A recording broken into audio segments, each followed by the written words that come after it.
Un nouveau bureau consensuel pour l'Assemblée nationale de 22 membres, 8 nouveaux visages. Le bureau a été adopté par 129 voix pour, 1 contre et 7 non-votants. Semaine nationale de la sécurité routière, un convoi en route depuis hier pour les villes de Ségou, Sens, Sévaré, Mopti et Nyono. Objectif, le port du casque, encore le port du casque et du respect du code de la route. Dernier tour des éliminatoires de la CAN Afrique du Sud 2013, les Aigles condamnés à la victoire demain face aux Zèbres du Botswana. Nous sommes vendredi 12 octobre. Mesdames et messieurs, bonsoir et bienvenue à cette édition. La deuxième session ordinaire du Parlement de la CEDEAO vient de s'achever à Abuja, au Nigeria. Une session qui a été longuement consacrée à la situation politique et sécuritaire de notre pays. Au terme de la rencontre, une résolution a été faite invitant les chefs d'État à soutenir davantage notre pays pour une sortie rapide de crise. Et justement, une délégation qui a pris part à ces travaux a été reçue cet après-midi même ici à Bamako par le président de la République. Yaya Aïdara, chef de la délégation des parlementaires de la CEDEAO, est au micro de Bourama Traoré. Nous venons de finir la deuxième session ordinaire de ce Parlement à Abuja. Le président du Parlement, son Excellence Ike Ikweremadou, a profité de notre retour pour nous charger de porter un message au président de la République, le professeur Diongounda Traoré, contenant un mémorandum sur le renforcement des pouvoirs, des compétences du Parlement de la CEDEAO, dans l'objectif 2020 de la CEDEAO, c'est-à-dire le passage de la CEDEAO des États à la CEDEAO des peuples. Il a été envisagé de renforcer les pouvoirs du Parlement pour en faire, à défaut d'un Parlement législatif, un Parlement de co-décision. Nous avons apporté aussi les résultats de nos travaux. Nous avons remis au président de la République par intérim les rapports du Parlement de la CEDEAO et une résolution qui a été votée à cet effet. La résolution invite les chefs d'État à persévérer dans la voie qu'ils ont tracée, c'est-à-dire le soutien au peuple malien. Le soutien consistant non seulement à soutenir les autorités de transition dans le rétablissement de la démocratie, mais aussi à les soutenir dans la reconquête de notre territoire et dans la lutte contre les bandits, les narcotrafiquants et autres. Et invite le peuple malien à soutenir les forces en attente de la CEDEAO. Restons avec le président de la République, le professeur Diongounda Traoré, a également reçu une délégation du FDR et du COREN. La délégation est venue rendre compte de la marche qu'elle a organisée hier jeudi pour soutenir une intervention étrangère au nord du Mali. La copie de la déclaration rendue publique à l'issue de la marche d'hier a été remise au président Diongounda Traoré. La déclaration s'intitule « L'appel au peuple malien ». Iban Ndiaye, le vice-président du Front uni pour la sauvegarde de la démocratie et la République, sur la déclaration. Il est au micro de Mohamed Jahra. Après le Premier ministre, donc, il nous revenait de venir trouver le président de la République pour le saluer et le féliciter pour l'initiative qu'il a prise. Initiative donc de dire aujourd'hui que nos forces armées qui ont la mission régalienne de reconquérir le Nord ont besoin donc de l'appui d'autres forces. C'est la position du FDR depuis le départ et nous nous réjouissons de cette évolution significative qui, nous savons, et résulte des différents constats qui ont pu se faire durant les mois écoulés. Qu'on en vienne à cette conclusion et que le président de la République, chef de l'État, donc saisisse ces différentes instances, je pense que c'est une excellente chose. Notre devoir, c'est de les féliciter, comme on l'a fait pour le Premier ministre et son gouvernement. Le plus difficile reste encore à faire et cela va demander beaucoup d'efforts. Il y a un effort qui ne coûte pas d'argent parce que tout le monde pense que c'est ça qui va résoudre tous les problèmes. L'unité du Mali, cela dépend de nous et cela ne coûte pas d'argent, mais cela nécessite une volonté, une prise de conscience accrue.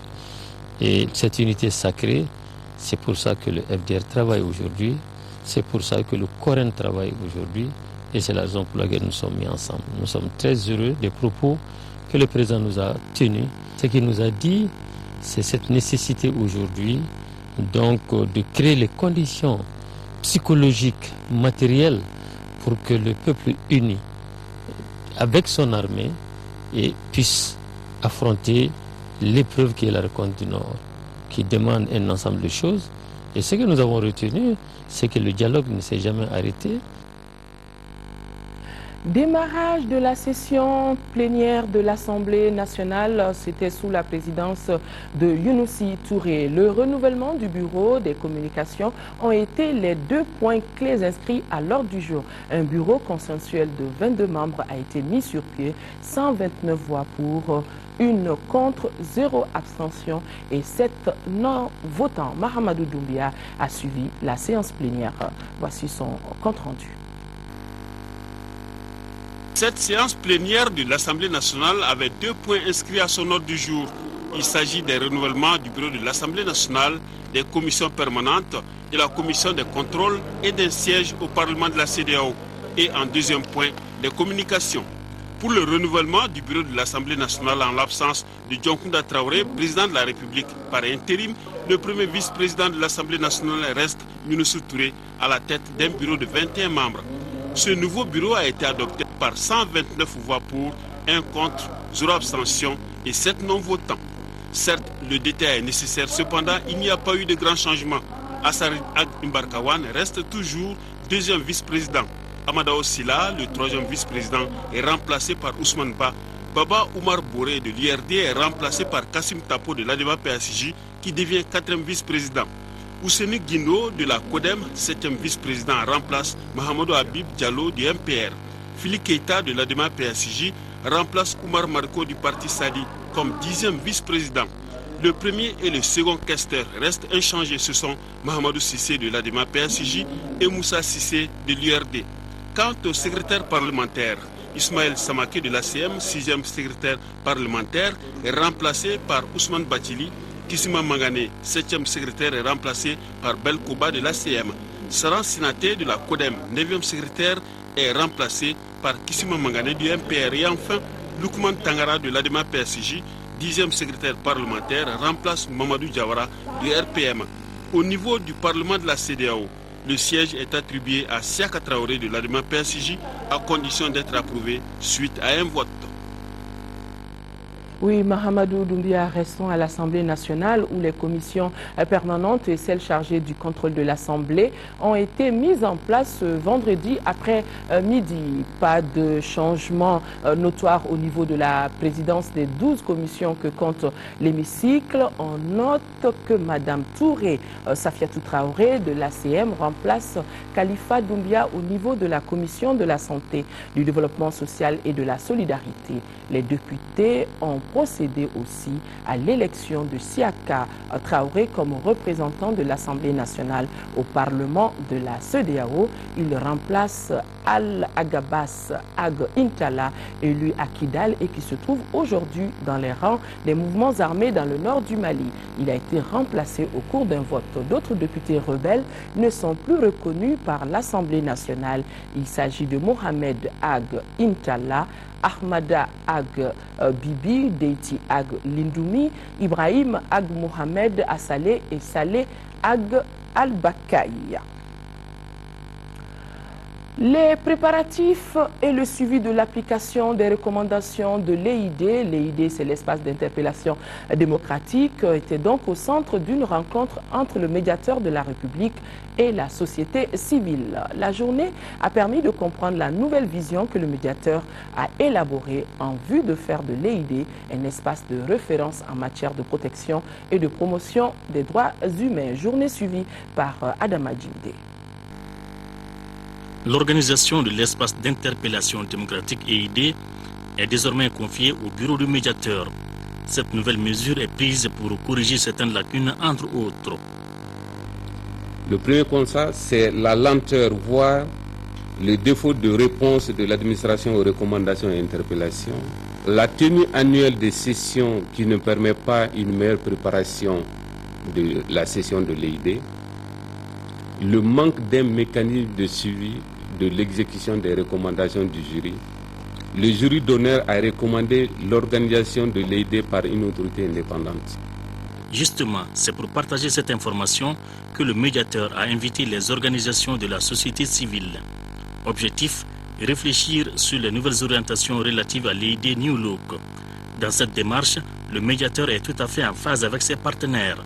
Watrade, en tant qu'organisation internationale de développement dans le secteur de l'eau, l'hygiène et l'assainissement, apprécie cette démarche innovante et participative dans le cadre de l'organisation et le suivi des recommandations de l'EID nationale. Nous sommes de ceux et de celles qui partagent ces appréhensions légitimes. Car, après tant d'années de lutte et de combat pour l'égalité, il est souhaitable que l'EID soit enfin le parapluie des plus vulnérables. La présente rencontre a permis de comprendre les nouvelles orientations du médiateur liées à l'organisation de l'EID 2012. Le ministre de la Communication, Bruno Meiga, séjourne depuis hier à Sikasso. À la tête d'une forte délégation, le ministre a échangé sur les conditions de travail des hommes et femmes de médias. C'est ainsi qu'il a visité la dizaine de radios privées confessionnelles de la capitale du Kénédougou. Occasion pour le ministre de la Communication de se faire une idée des équipements dont disposent ces structures, les difficultés auxquelles elles sont confrontées tant au niveau matériel, humain et bien entendu financier. Partout où il est passé, le ministre Bruno Meiga, on le voit sur ces images, a apporté un message d'encouragement et surtout du professionnalisme en ces moments difficiles pour notre pays. Des rencontres avec les hommes de presse et les responsables politico-administratifs de Sikasso figurent au programme de la visite du ministre de la Communication en 3e région. Autre ministre en déplacement à l'intérieur du pays, le ministre de l'Action humanitaire et de la solidarité des personnes âgées a entamé une tournée en 4e et 3e région. Arrivé déjà à Ségou, Dr Mamadou Sidibé a procédé à la remise des clés de véhicules tout-terrain aux chefs de services locaux de développement social de l'économie solidaire de San, Barawili, Massina et Nyono. Coût total de plus de 50 millions de francs CFA financés par la coopération luxembourgeoise. À Nyono, le ministre est rendu où il a apporté un appui conséquent aux déplacés du Nord à travers des médicaments, de vivres et des moustiquaires imprégnés. Pour plus de précision, nous retrouvons nos envoyés spéciaux Daouda Sidiki Diarra et Aruna Diarra. L'occupation du septentrion malien par des djihadistes a occasionné le déplacement de 6 000 personnes vers le cercle de Nyono. Pour venir en aide à ces déplacés, le ministère de l'Action humanitaire, de la solidarité et des personnes âgées leur a offert des vivres, des médicaments et des kits scolaires. D'une valeur de 30 millions de francs CFA, cette action s'inscrit dans le cadre du mois de la solidarité et de l'exclusion. Vraiment, nous sommes très satisfaits d'avoir les vivres, mais ce qui nous plaît, c'est d'avoir la paix dans les pays du Mali, pour que nous puissions retourner dans nos foyers. Et après tout ça, il est très bien d'avoir, mais il n'est pas bon aussi de demander toujours. Nous sommes vraiment très contents de cette donation, parce que ça nous a montré que vraiment, le gouvernement n'a pas oublié les familles d'accueil, en même temps les déplacés. Donc pour cela, nous demandons jusqu'à présent des efforts, que le gouvernement conjugue des efforts pour que la paix revient dans le pays, particulièrement au nord. Le gouvernement n'est pas à son premier pas. Et depuis l'avènement des événements, la chaîne de solidarité qui s'est constituée autour de nous est un motif vraiment d'assurance. Nous souhaitons seulement vivement que la paix revienne. Le don en question se compose de 9 tonnes de riz et de farine, 1 tonne de sucre, 1000 moustiquaires imprégnés, 2500 cahiers, 20 cartons de sérum glucosé et salé entre autres. Le ministre a rendu une visite courtoisie à la personne la plus âgée des déplacés qui habite au kilomètre 26 du quartier Kolonikoro. Il s'agit de Djoumat Yatara, 80 ans, né en 1932 à Niafreke. Il est garde à la retraite et est de l'Éré. Auparavant, À Ségou, le ministre a procédé à la remise de 4 véhicules 4x4 aux chefs de services de développement et de l'économie solidaire des cercles de San, Baraouli, Massina et Nyolo. Coût total 51 500 000 francs CFA. Dans le cadre du projet d'appui au service à la santé des bases. Si nous recevons aujourd'hui en tout cas ces véhicules, la joie est d'autant plus grande que en tout cas les mots nous manquent. Mais cependant, les recevoir des mains du ministre et du gouverneur, vraiment cela nous est allé droit au cœur. Ces 40 centres communautaires qui ont été mis en place par la coopération luxembourgeoise et la Direction nationale du service social sont les premiers échelons de la chaîne d'intervention sociale. Autre visite pour des membres du gouvernement et dans le cadre des visites de prise de contact avec les services relevant de son département, Dr Diallo Deja Mahaman Katra, ministre du Travail, de l'Emploi et de la Formation professionnelle, s'est rendu au siège de 4 structures: l'Agence nationale pour l'emploi ANPE, la Direction des ressources humaines, la cellule d'appui à la décentralisation, déconcentration et la Direction nationale de l'emploi. Dans chaque service visité, Madame le ministre a eu à prendre contact avec ces différents départements pour s'enquérir des problèmes, et Madame le ministre entend apporter des solutions à mesure de porter. Autre visite, le ministre de l'Agriculture, Dr Yaranga Koulibaly, a visité le centre de recherche agronomique de Sotuba. Au cours de la visite, le ministre a insisté sur la situation que nous vivons et demandé au personnel, aux chercheurs de l'IR de redoubler d'efforts pour relever les défis du moment. C'est parti depuis hier pour la caravane de la sécurité routière. Pendant 10 jours, les caravaniers vont sillonner les villes de Ségou, San, Sévaré, Mopti et Nyono. L'objectif de cette caravane est de sensibiliser les populations sur le port du casque et sur le respect du code de la route. Et plus de 30 jeunes sont mobilisés pour la circonstance. Et je rappelle que la caravane s'inscrit dans le cadre de la Semaine nationale de la sécurité routière. Moussa Fani, compte rendu. Ces coups de sifflet donnent le départ de la caravane de sécurité routière à partir du ministère des Transports et des Infrastructures routières.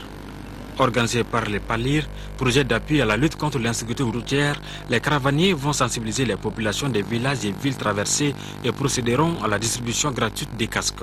Le slogan de cette année, la Semaine nationale de sécurité routière, c'est la promotion du port de casque. Et c'est pourquoi, avec l'ANASER, nous avons voulu, tout au long de ce trajet, tout au long de cette caravane, essayer de procéder à des distributions gratuites de casques. Environ 200 casques ont été rendus. Au nom du ministre de tutelle, le directeur général de l'Agence nationale de la sécurité routière a remis des gilets, des panneaux de signalisation et des sifflets aux différentes associations de sécurité routière. Il leur a aussi transmis les messages des autorités du pays relatifs au respect du code de la route. Nous allons donner l'ordre à la caravane d'aller sensibiliser dans les localités qui se trouvent sur cet axe, non seulement sur les autres problèmes de sécurité routière, mais essentiellement sur le port du casque. C'est devenu un problème qu'il faut résoudre coûte que coûte, et à Bamako et à l'intérieur du pays. L'itinéraire choisi est Ségou, Sa, Mopti, Sévaré et Nyono. La Sotelma Malitel a remis cet après-midi à l'ORTM, Office de radio-télévision du Mali, un lot de matériel. La cérémonie a eu lieu à la direction générale de Sotelma Malitel, une cérémonie qui a réuni les responsables des deux parties, et cela en présence de notre reporter aussi, Isaac Tchenou. Ces matériels composés essentiellement d'outils informatiques, un don de Sotelma Malitel à l'ORTM. Pendant ce mois de la solidarité, Malitel vole au secours de son partenaire pour lui permettre de reconstituer une partie de son matériel perdu lors des événements de mars dernier. Nous sommes rentrés dans une nouvelle ère, l'ère de l'information et de la culture. Celle des regards croisés que les jeunes de tous les pays doivent s'approprier pour mieux comprendre le monde d'aujourd'hui et mieux affronter les défis de demain. En vous assurant de la détermination de la Sotelma à accompagner l'ORTM dans l'accomplissement de ses missions. L'ORTM apprécie à sa juste valeur ce geste de Sotelman Malitel, opérateur historique de la téléphonie au Mali. La main qui donne n'est pas au-dessus de la main qui reçoit. Nous travaillons en frères, en solidaires, nous sommes complémentaires. Et au moment où nous vivons dans un village planétaire, je crois que nous ne pouvons nous passer des opérateurs téléphoniques. Et l'opérateur historique, qui est Malitel, nous l'a prouvé à plusieurs reprises, en sponsorisant nos activités, que ce soit les matchs de football. Je suis heureux d'annoncer peut-être aux téléspectateurs que vous nous accompagnez pour la Champions League et certainement pour d'autres choses. Je dirais tout simplement que nous vous le revoillerons. Matériel d'une valeur de plus de 4 millions de francs CFA permettra sans nul doute à l'ORTM d'être encore plus performant. Tout à fait, Isaac Chenou. Célébration jeudi à Caille de la Journée internationale de la prévention des catastrophes.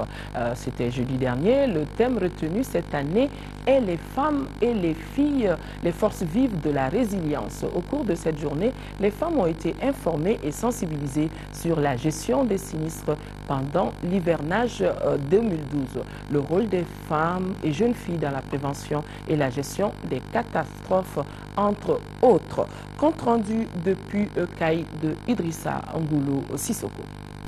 Informer et sensibiliser les femmes et les jeunes filles sur l'historique de la stratégie internationale de prévention des catastrophes, la gestion des sinistres au cours de l'hivernage 2012, le rôle des femmes et jeunes filles dans la prévention, la gestion des catastrophes et les OMD, tel est l'objectif de cette journée, car les femmes et les filles sont particulièrement vulnérables aux risques naturels. La réduction des risques ne minimise pas seulement les pertes humaines ou économiques, elle nous permet de mieux nous adapter au changement climatique et d'assurer la protection de nos villes, nos régions, nos États et nos nations contre les catastrophes. Le thème retenu pour cette journée, les femmes et les filles, les forces invisibles de la résilience, met en exergue la nécessité de protéger les femmes et les filles, dira le représentant du directeur général de la protection civile, le colonel Segui Koulibaly. À l'issue de cette journée, il sera mis en place à Caille un réseau des femmes en réduction des risques de catastrophes. Du monde à la grande prière de la grande mosquée de Bamako ce vendredi, et cette prière était présidée par le ministre des Affaires religieuses et du culte. Il avait à ses côtés le ministre délégué auprès de l'administration territoriale et de la décentralisation, chargé de la décentralisation, le président de l'Assemblée nationale et l'archevêque de Bamako. Ce passage du ministre à la grande mosquée de Bamako marque le lancement de ces prises de contact avec les religieux de notre pays. Mamourou Sidibé, compte rendu. Cette première étape de la visite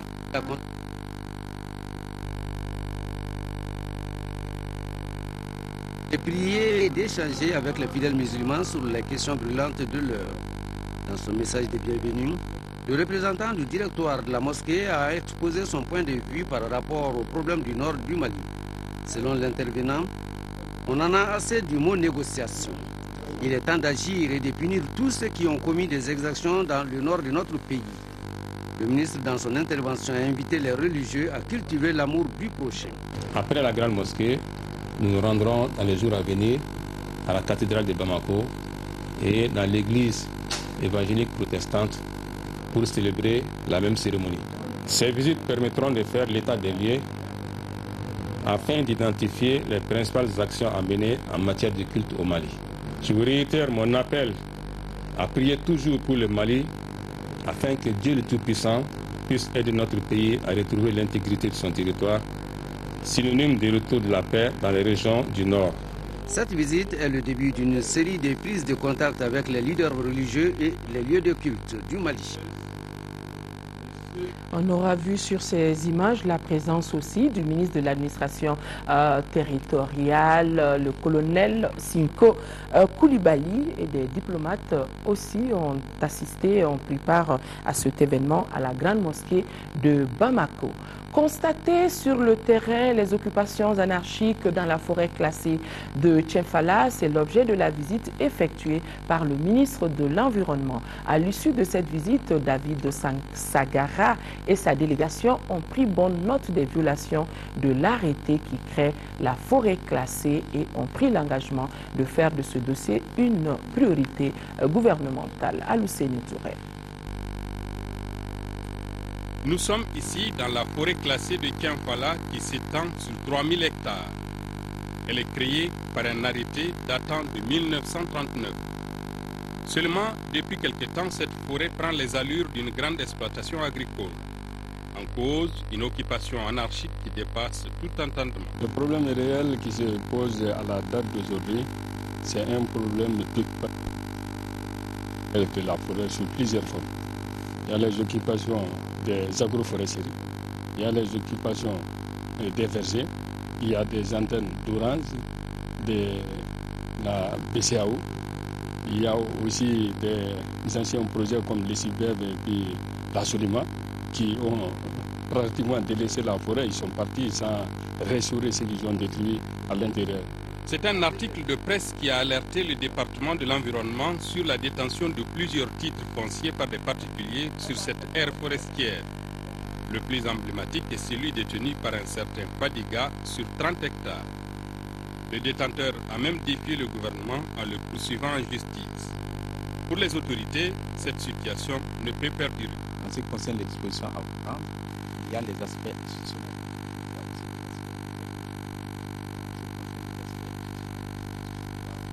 De nos forêts, n'est-ce pas? On doit peut-être aller vers la création de ce que j'appelle le corps des gardes forestiers pour qu'on puisse permanemment être là, à patrouiller, bien sûr en concertation avec l'ensemble des acteurs. Ça nous permettra de bien suivre nos forêts, qui sont des équilibres écologiques de nos villes.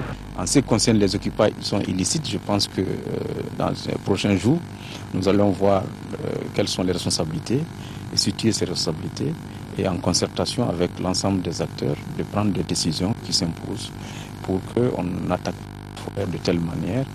Les jours à venir, nous édifierons sur l'issue de cette affaire qui met en cause l'autorité de l'État. Le programme africain relatif au stock de pesticides obsolètes, Mali tient depuis ce matin la session extraordinaire de son comité de pilotage. Fademba Keita sur cette session extraordinaire. Le projet souffre de perturbations dans la mise en œuvre de son projet, surtout par la suspension des programmes avec certains partenaires techniques et financiers, dont la Banque mondiale. Une banque dont la durée du programme arrive à expiration le 31 décembre 2012. Les stocks de pesticides que nous avons sécurisés, certaines datent de plus de 40 ans. C'est pour vous dire que depuis le temps de l'éclatement, nous avons ces stocks qui posent d'énormes risques pour la santé et pour l'environnement. Aujourd'hui, il est temps de les éliminer, il est temps de les enlever. Classé par la Banque mondiale en catégorie A de risque, le programme sollicite le concours des autorités afin de poursuivre l'élimination de ces produits contaminants. Vous devez faire des propositions concrètes afin que désormais les détenteurs de pesticides obsolètes et déchets apparentés soient entièrement responsabilisés pour l'élimination de leurs propres déchets. Une communication efficace axée sur la prévention soit développée. Encourager la lutte intégrée utilisant peu de pesticides chimiques au profit des pesticides biologiques. Le programme africain relatif au stock de pesticides obsolètes PASP Mali, dans la réalisation de son projet, s'est fixé plusieurs ambitions, à savoir débarrasser le pays des stocks de pesticides obsolètes et des déchets contaminés, décontaminer les sites présentant de grands risques afin de préserver la santé et l'environnement des populations. Une haute distinction pour le directeur général sortant d'Orange Mali. L'annonce a été faite par le ministre de la Culture s'exprimant au nom de son collègue de la Poste et des Nouvelles Technologies. C'était hier au cours d'une réception organisée à l'occasion du départ de Alioune Ndiaye pour le Sénégal, où il va occuper un poste de responsabilité. Celui qui le remplace est déjà à Bamako et une réception riche en couleurs des artistes était de la fête, ce que nous rapporte Moïse Traoré. Le nouveau directeur général d'Orange Mali est l'ingénieur de télécommunications Jean-Luc Boé. Il vient de diriger Orange Madagascar pendant 5 ans. Le cadre français y a révolutionné la transaction Orange Monnaie, si l'on en croit celui qu'il remplace. Je voudrais remercier les autorités du Mali pour l'adoption d'un plan de développement stratégique des télécoms qui a abouti en 2002 à l'octroi d'une licence globale de télécommunications à Icatel. En 10 ans, les réformes engagées par le gouvernement ont permis de réaliser des avancées sans précédent dans le domaine des télécommunications. Les partenaires et le personnel d'Orange Mali ne tarissent point de loge à l'endroit du partant. Icatel, devenu Orange Mali le 30 novembre 2006, compte aujourd'hui 7 millions d'abonnés et couvre 12 500 localités. L'effectif est de 500 jeunes maliens dans une moyenne d'âge de 32 ans. Rares sont les secteurs où la société n'a pas investi. Je voudrais également dire qu'Orange Mali a été une entreprise qui a fait le bonheur des Maliens. Ils ont permis de désenclaver le pays, jusque dans les confins les plus reculés. Mais je voudrais aussi insister sur la fonction sociale qu'Orange a jouée. Elle a bien rempli. Les emplois indirects qu'elle a générés sont évalués à 35 000 sur l'ensemble du réseau de téléphonie mobile. Alaka B Sabati Malira. Alaka Mali ici, que Dieu nous garde. Le ministre a annoncé une haute distinction pour le nouveau directeur général de la Sonatel. Le gouvernement la remettra prochainement à Alioune Ndiaye. Et oui, on aura remarqué qu'Alioune Ndiaye se sera bien intégré chez nous au Mali. Sport, football, c'est demain samedi à 13h, très exactement heure de Bamako, que les Aigles joueront à Gaborone. Gaborone, c'est au Botswana, le match retour du dernier tour des éliminatoires de la CAN Afrique du Sud 2013. Vainqueur 3-0 à l'aller, les nôtres s'attelleront à revenir de ce déplacement avec la qualification en poche. Les détails avec Amara Diallo.